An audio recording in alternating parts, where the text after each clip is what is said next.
Hi, everybody. Sorry I couldn't be around last evening, but we'll catch up now. This will be our last video for the semester. Pretty much everything's done. Just got to finish up any last minute stuff you haven't turned in yet, and of course the final project due this weekend. Just for some more background on that final project, when I put the assignment up in Blackboard, you'll notice there's a comment like if you need some flexibility with the due date. Basically, that goes like this: the last day of class, the last day of the regular class period is this Sunday night. So that's the due date for the final project. However, next week is final exam week, and we don't have exams. So if you need a few extra days there to finish that up, that's okay. I have to have grades done by the end of the week. So I need some time. So I can't just like say turn it in whenever. I would ideally like to get everything at Sunday night, but if there are a few people who can't make it in at that time because everything that's going on, just let me know as soon as you know that's not going to work for you, and I can extend your deadline to like Tuesday or Wednesday or something like that. Much later than that, I'm not going to have enough time to get stuff graded. But that hopefully will give you a little bit more flexibility with that final project. All right, so let's take a look at some of these sugar papers. So hopefully in practicing your skills at doing these kinds of things, you were able to look through these papers and try to figure out what they were saying. If you have any questions, by the way, you can drop them in the chat here or on Discord. But I'm going to go through each of these papers and kind of pull out relevant information. And the reason for that, one is that it's interesting information that you might want to know, but also this models what you're going to want to do when you find those research papers for your final project, or hopefully you already have. But as you're going through those research papers, you want to be sure to pick out the relevant information, but also not get too bogged down in irrelevant information or stuff that you don't really need to be worried about. All right, so let's take a look at what that looks like for this paper. This was one that we went through last week just to look at the structure of everything. And now let's kind of dig a little bit more into the content. So as I mentioned, first we're going to just skim the abstract. And specifically, if they say something about results or conclusions in the abstract, great, let's start there, because that might just tell us what we need to know right away. So let's see. Results and conclusions here. First of all, I guess we can look at the title. So the effects of 4 hypocaloric diets containing different levels of sucrose or high fructose corn syrup on weight loss and related parameters. And then we see right here at the beginning of the abstract, it says the objective of the study was to examine the effects of 4 equally hypocaloric diets containing different levels of sucrose or high fructose corn syrup. So they're looking at the difference between sucrose and high fruit, which is table sugar, and high fructose corn syrup. Now, a few words in there that you may not know, and as we discussed, that's fine. These are not papers that are written for a general audience. But we may not know what a hypocaloric diet is, and we may not know what sucrose is or high fructose corn syrup. So those are all things that we could look up and try to find definitions for those. We could either just look them up online, trying to find what we can, or if it doesn't seem like that's working, that's where asking an expert is helpful. So asking me, asking a librarian, something like that, to get somebody who really knows how to find information to help you figure out what that means. So in this case, I can tell you that hypocaloric means lower calorie, so low calorie diet. So these are diets that are meant to restrict calorie intake. And then within those restricted diets, does it matter if sucrose or high fructose corn syrup is used there? So in the conclusions, we can see similar decreases in weight and indices of adiposity are observed when overweight or obese individuals, blah, blah. All right. So basically, they're saying that similar decreases are seen, which is like that there's not much of a difference. And we know what weight means. We don't necessarily know what indices of adiposity means. So that's another one maybe to look up. And we'll see later in the paper that means other things associated with those changes, like diabetes and sugar processing and, that sort of thing. So let's go on then. Remember, I said we generally want to just skip over this introduction because it's going to be all background information about what, like you can see, it even starts right here during the past 30 years, blah blah blah. Like that's great, but we want to know, what is this paper finding? We don't need to know what happened in the last 30 years. So let's skip over that and head down into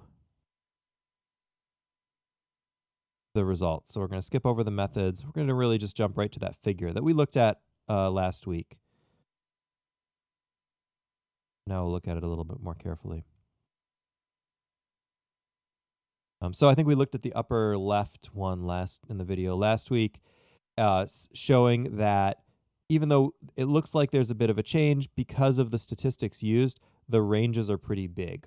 And that's usually an issue with when either there is in fact no change, or that the study just isn't aren't enough, there isn't a big enough sample size to make reasonable conclusions about that, to make significant conclusions about that.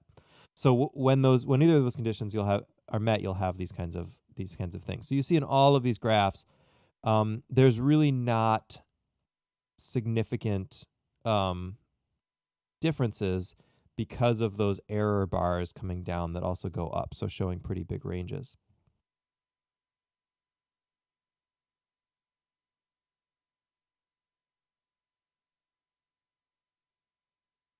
All right. So remember a couple other things we want to, I mean, basically at that point, when we figured out what that said and we figured out what the conclusions were, we kind of know what this paper is about. Now, in your final project, I would expect you to explain these things in more detail, as you can see in the example papers.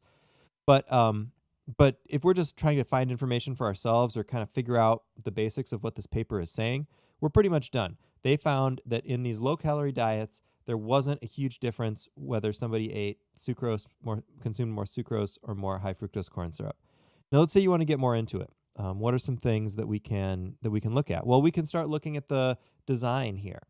We can look at how many people were involved in the study. Let's see if we can find some of that information.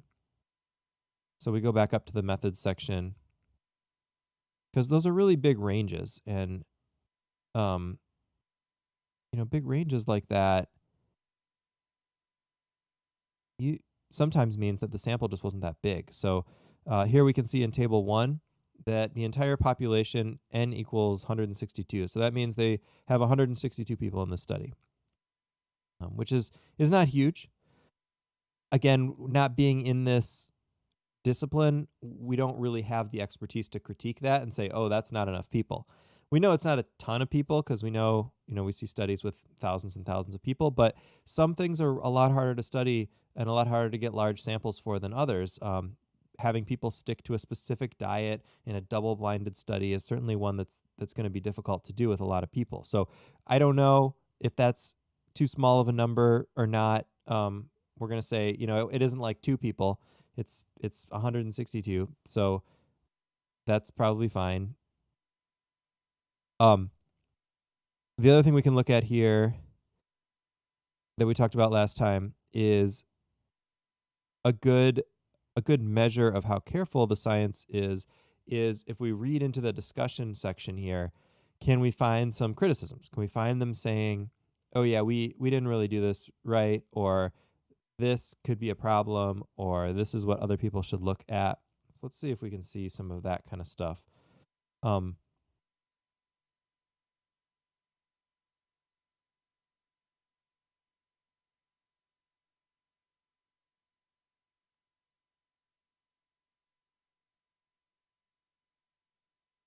So I'm just trying to read over this, and hopefully you've had a chance to go through it. Maybe you found something as well. So in this case, they seem to be mostly trying to argue against whatever criticisms they are guessing that they will get. So something like this. It should be noted. Here's a good example up in the left upper left here. It should be noted that since the added sugars in this study were delivered in low-fat milk, the increased consumption of vitamin D may have contributed to some of the results observed. Indeed, in this study, 50% increases in vitamin D occurred as a result of milk consumption. Deficiencies in vitamin D and low serum 25-OHD levels have been correlated with impaired glucose tolerance, the metabolic syndrome, and diabetes independent of obesity. So this is saying that this is a potential for that it wasn't quite controlled. That they're saying that some of the groups were drinking low-fat milk, and in drinking low-fat milk, they're also getting vitamin D, and vitamin D has its own effects. So maybe some of what they're seeing is actually due to differences in vitamin D intake rather than differences in sugar or sucrose intake that they're seeing. Because the vitamin D they're saying is also correlated with that. So, that's a potential issue that may need to be looked at later. And then also last time we looked at the competing interests. So the main author here has received research funding from the Corn Refiners Association for the present study. The other study authors reported no competing interests. So one of the main authors here, I think the first author, has received funding for this research, or either for this research or other research. Oh yeah, here, right here. This work was supported by a grant from the Corn Refiners Association. So again, we mentioned this last time. The way science is funded in this country, it's not always a conflict. I guess it is always a conflict of interest. It's not always a bad thing that funding for a study came from an organization that has a vested interest in the outcome of that study. So, for example, here, the Corn Refiners Association is an industry group that definitely deals with trying to sell high fructose corn syrup. So having a study that says that it's no different than sucrose is certainly something that is advantageous to the Corn Refiners Association. Does that mean it was a bad study, or that it's false, or that it is that somebody exaggerated something because they wanted to please their funders, the Corn Refiners Association? Not necessarily. We can't say that. We can't say that it was a bad study. It doesn't have any super obvious things that make it terrible. It's decent, but it's something we're going to keep in the back of our mind. And so we're not going to say we're not going to take this study and say because of this we know absolutely for certain that sucrose and high fructose corn syrup are the same. It's just not enough evidence. We can take this paper and we can put it with a bunch of other ones and try to look at the evidence all together, and that's where we can start to make conclusions. But that's one thing to watch out for in your final project. If you have a news article saying, "Hey, this thing just got published and it figured this thing out," with no like qualifying language, just they figured it out, it's done.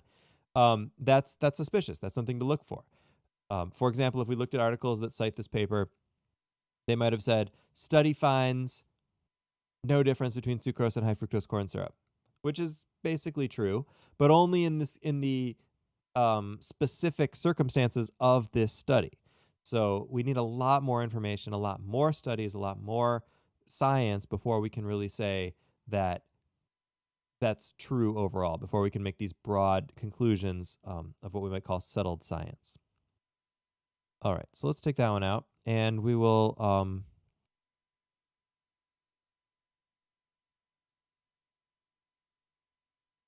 look at this one. Now, this paper is much more complicated, and so if you come up against something like this in your research for your final paper, it might give you some trouble.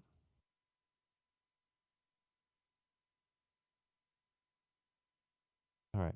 So how do we know this one's going to be a little bit more complicated? Well, first, you don't. But if you read this abstract, you might find that it's a bit more dense, and it will take some more looking up of terms maybe to understand what's going on here. If we look down into the figures,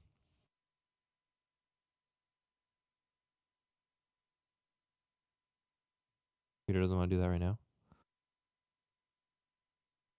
So here's the first figure, and what a difference from this one, from between this one and the last one. The last one had these big bars. I might even say it was too simple of a figure. It just reported a few numbers.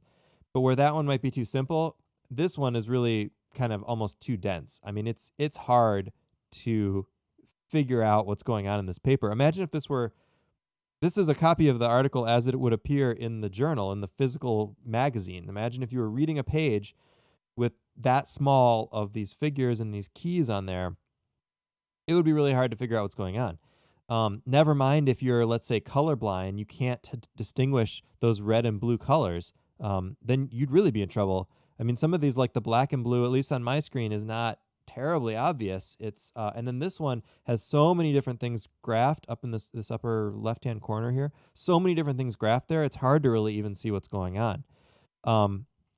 So sometimes the figures, although we know that this is the main information, this is what we really care about in this paper, these figures are not really helping us out. They're pretty dense, they're pretty hard to see, and we may need to use the words in this paper a little bit more. All right, so let's jump back up to the abstract and try to figure out what's going on here.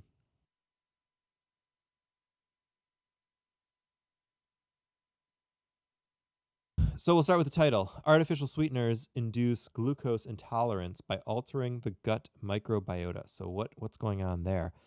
Again, we'd want to look up some stuff. We talked a bit about artificial sweeteners in class when we looked at macronutrients. Glucose intolerance, that is not something you necessarily know. I would look that up.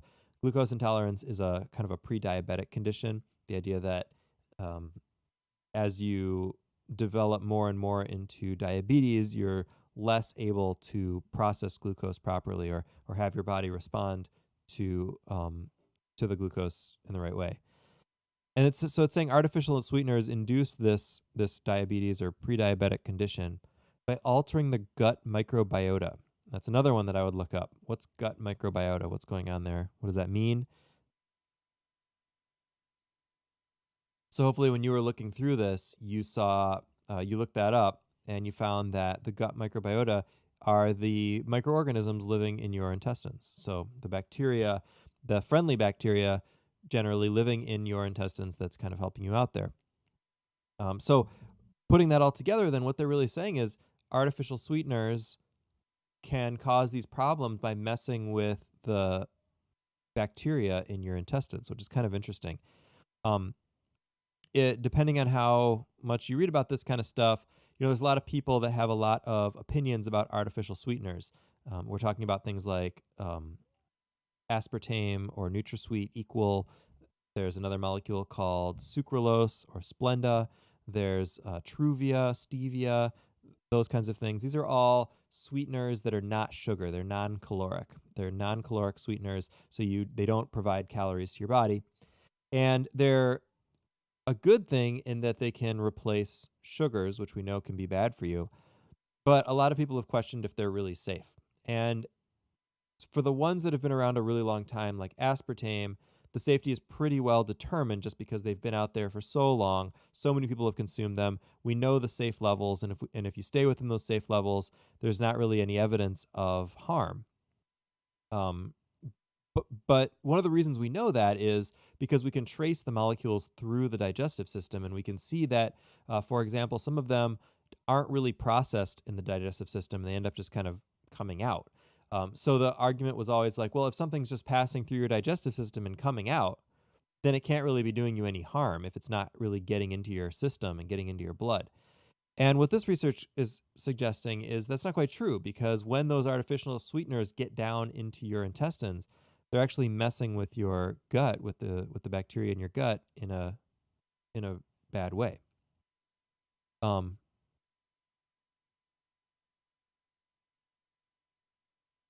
right. So it's actually a pretty interesting study. A lot of technical stuff in here that might be tough. Again, this is not my area of chemistry. This is not even really chemistry. But it was interesting enough. I looked stuff up and I tried to figure out what they were talking about. And what this very dense set of figures is showing you is, let's just focus on one of them for now. This one here. That's at least a nice thing about a computer is you can zoom in, unless, as opposed to trying to do this on paper. So looking at this very, very densely graphed graph, we see a few things. So the y-axis is glucose, so the sugar in your blood, and the x-axis is time. And so the first thing you want to look for is, do they have some sort of control or like normal condition? Like, what is it supposed to be like? And they do. It's this water. Now, unfortunately, it's kind of hard to see because it's buried in here with all this other stuff. But the black line right in the middle here, this is what you would expect to happen. What is what you would want to happen? You would want for if your blood glucose spikes, for the body to control that and then bring it back down to the appropriate level. The blue lines that are jumping up here are when your body is not controlling those glucose levels quite as well.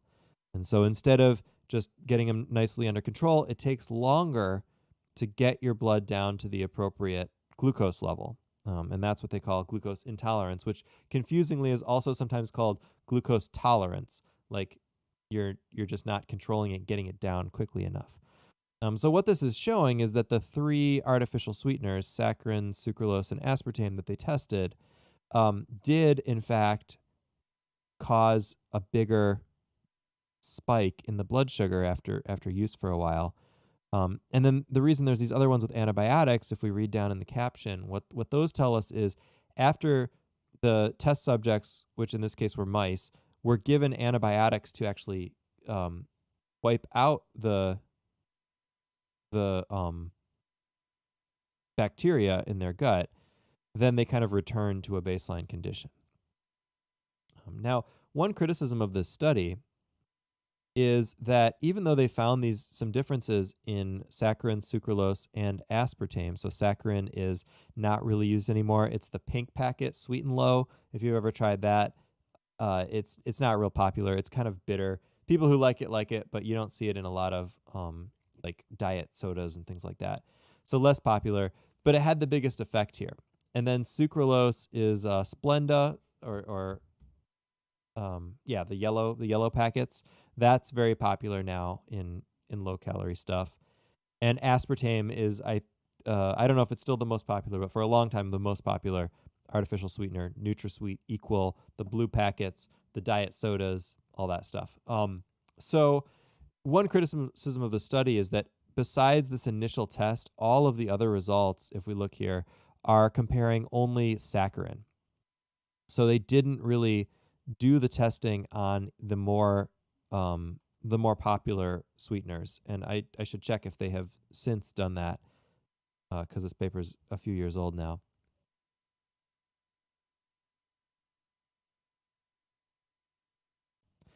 All right, so some other things going on here. Zoom back out again. The difficulty of a lot of these types of studies, as we saw in the last example, is control. How do you make sure that you're really testing the thing you think you're testing and that it's not being influenced by something else? And in this study, they really had to think hard about, like, what are all the things that could affect the gut microbiome and how could we control for that? So one way to do that is by using antibiotics to get rid of the microbiota, like on purpose, and see what happens and see if it still had the same effects, which they found that it didn't. And then they also actually did something called fecal transplants, which is a little gross, but it's taking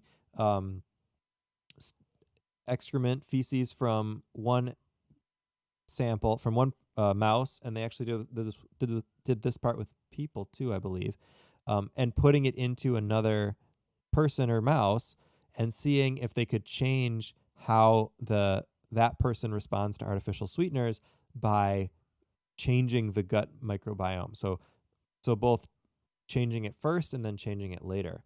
And I think there's some figures that talk about that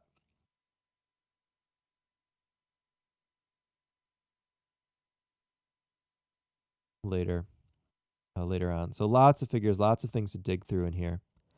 And then a really kind of a confounding control issue with this paper.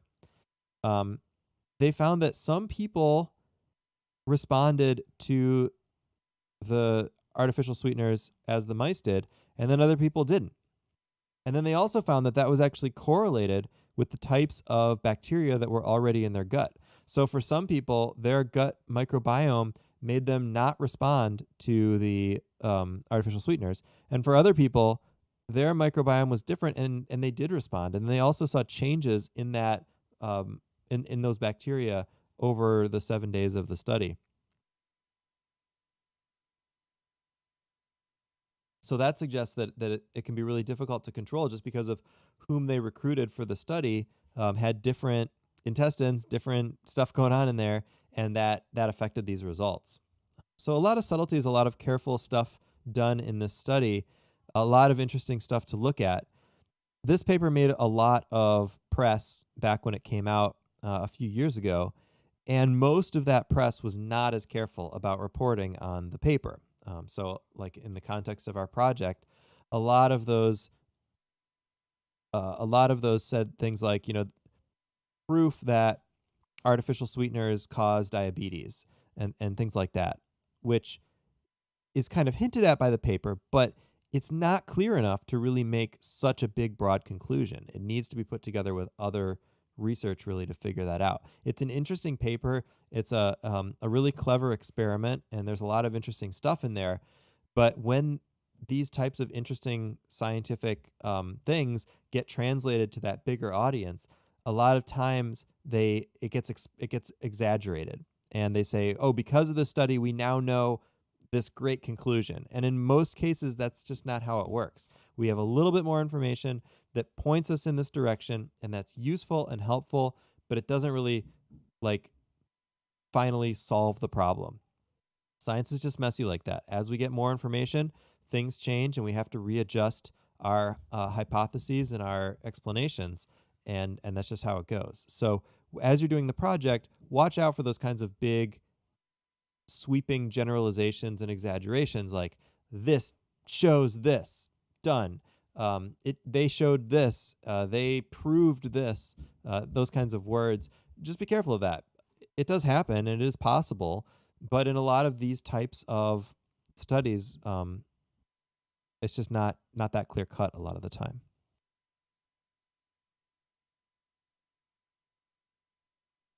All right, so looking at another one.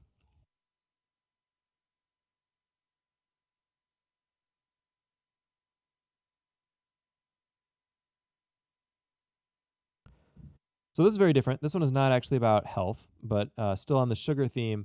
In this case, they looked at the sugar content of sweetened beverages. So how much sugar was in them, focusing on the fructose content of those beverages. So how much fructose was in the beverages. So once again, you see that similar structure. You got the abstract here,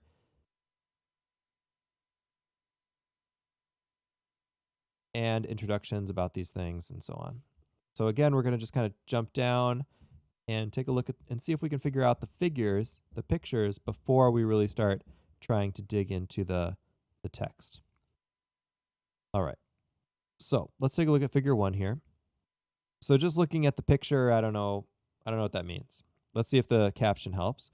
The caption says, Figure 1, total sugar content from high performance liquid chromatography analysis compared to nutrition facts. FO is fluid ounces. And then we see a nice helpful legend here where the y-axis is the beverage, and we can kind of tell that from the text here because they say things like Coke and Pepsi and whatever. And then the x-axis gives us this helpful percentage that says percent deviation from the listed sugar content on the nutrition label. So that one I can understand. There aren't words in there that I need to really look up. Maybe deviation if you don't know what that means. But this is saying by how much percent does the actual measured analysis of sugar differ from the listed sugar content on the label. So right at 0 would be it's about the same sugar as what's reported. Going to the left, it's much less sugar than is reported. To the right, it's more sugar than is reported. So you can see like these fountain drinks that they got from McDonald's and Burger King had way more sugar than what was reported in the nutrition facts. And most of the bottled stuff was within spec, with the exception of a Dr. Pepper and a Kroger apple juice cocktail, which both had quite a bit less sugar than what was listed on the label.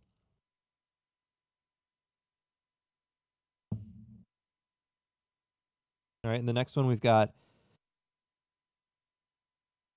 a pretty another graph here, percent fructose in HFCS. So we saw earlier HFCS meaning high fructose corn syrup. So they're finding the actual percent of fructose in the high fructose corn syrup that was used in these beverages. And so you can see that there's kind of a couple ranges here, and then there's a few that really exceed that. It exceeds 60%.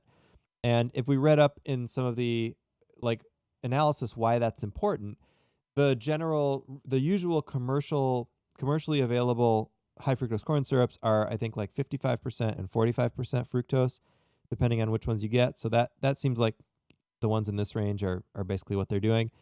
But these bottles are actually have a higher fructose content than normal, which suggests that they're not the standard industry thing, that they're a special formulation of some sort.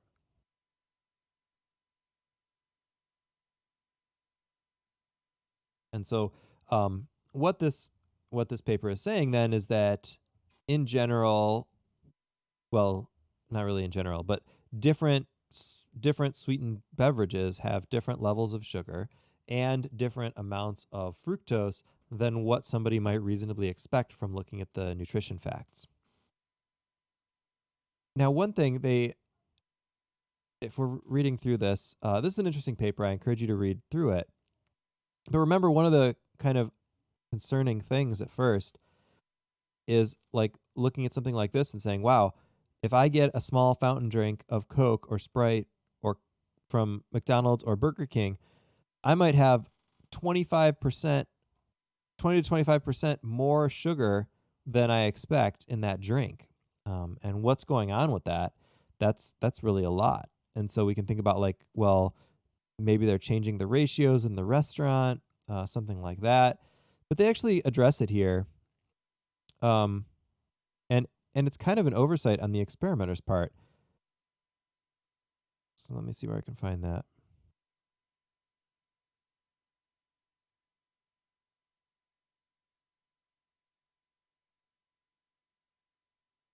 It's over here. The nutrition facts for the fountain drinks underestimated the total sugar content as compared to the laboratory results. For example, as assessed by the laboratory, on average, the total sugar content of Coke, Sprite, and Pepsi from the soda fountains was 119% of what was listed on the published nutrition facts. Now here's where they talk about it. A likely explanation of this discrepancy could be that the sugar content listed on the company nutrition facts may factor in the ice served with the beverage, such that a cup that holds 12 fluid ounces may only contain 10 fluid ounces of soda plus ice. However, some consumers order their beverages without ice, and in this case, the total sugar content. So, like, that's just a little sentence there, but that actually kind of throws the whole thing off. And not only that, it's actually measurable. So if they went back and ordered things without ice, or they actually measured how much ice they were being given, then that's going to change that whole number there. And so that's something that I would expect somebody to be a little bit more careful about. And if I were a referee or a reviewer on these papers, I would certainly point that out. Like, come on, you can't report this like fairly significant finding that all of these fountain drinks are way over sugared, and then say, well, it might just be because of the ice. You got to test that. So those are some things to look for when you're reading through your results and discussions in a paper like this. So another interesting finding in this particular paper is they take all these different drinks and they figure out where is their sugar content. If it's mostly fructose and glucose, then we know it's high fructose corn syrup, or some variation of that. If it's sucrose, that means like it's regular table sugar sweetened. And then, of course, it could be other sugars that are not accounted for. So you can see like the Cokes and Pepsis and stuff are about what we expect. One kind of interesting finding here, the Mexican Coke, if you've seen in like the glass bottles, it on the label, it's listed as sugar, not high fructose corn syrup. But in the laboratory analysis, they don't actually find any plain table sugar there. Sorry, my head's in the way. They don't find any plain table sugar there. They find about half and half fructose and glucose, which means either it's a translation issue or a reporting issue, or that they are actually making it with sugar, but then over the course of it sitting in that acidic environment, the sugar is actually breaking up on its own into fructose and glucose. Sorry. There's another product called Invert Sugar, which is where sucrose is purposefully hydrolyzed or broken up into fructose and glucose before being used in the product, and that might be what this is also, but we don't know. But it's an interesting finding nonetheless, especially because things that do report sugar, like the Capri Sun strawberry kiwi up here, there is definitely sucrose being found there. So it's not like they just couldn't find the sucrose. Same thing here with Gatorade lemon lime, sucrose syrup, and high fructose corn syrup in there. And so they're seeing all that stuff.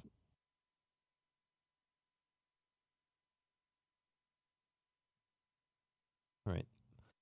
So that's kind of how we dig through these papers and try to figure out what they're doing. We're going to read the title and abstract and make sure we understand that first because it's short and it's definitely important. Then we're going to jump down into the figures and we're going to do whatever we need to to determine what those figures are trying to tell us. So we're going to read the captions, we're going to look at the axes, and sometimes those figures are just still too dense to really understand, and we're going to have to dig into the paper to really find out what's going on there. And so that may be the case for your papers in your project as well, that when you really go into it, you have to really read the thing. Ideally, we can just kind of skim over it and pick out the information we need, but sometimes it's just not going to work, and we got to just get through it, looking up the words as we go to try to figure out what they mean. So that's the basics of looking through these types of research papers. I hope everything's going okay with your project. Let me know if you need any help along the way. And otherwise, if I don't hear from you, have a great holiday. And I look forward to reading your final papers. So good night, everybody.